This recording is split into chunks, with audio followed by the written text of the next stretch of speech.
बंगोपसागर सृष्टि होइथिबा सुदृश्य लघुचाप घनीभूत होई अवपातरे परिणत होइछि। यह पश्चिम केंद्रीय बंगोपसागर आंध्र उपकूल उपरे रहिछि।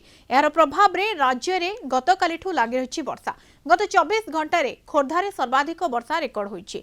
24 घंटा भितरे 75 मिलीमीटर वर्षा रेकर्ड होइछि। जगतसिंहपुर रे 61.2 मिलीमीटर, पारादीप रे 61.1 मिलीमीटर वर्षा रेकर्ड करा जायछि। भुवनेश्वर रे 51.6 मिलीमीटर वर्षा रेकर्ड होइछि। तुहाकुथुआ वर्षा जोगु लोके हंतसंत हेउछन्ति।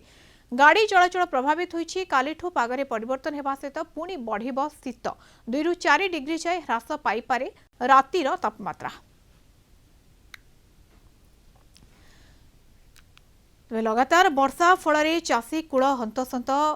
बंगोपसागर दक्षिण बंगोपसागर सृष्टि होइतिबा सुदृश्य लघुचाप घनीभूत होई अवपातरे परिणत होइछि, जहा फल लगातार भाव में वर्षा जारी रही। पश्चिम केंद्रीय बंगोपसागर आंध्र उपकूल उपरे रहिछि एवं यार प्रभाव रे राज्य रे गतकालिठु लागि रहिछि वर्षा।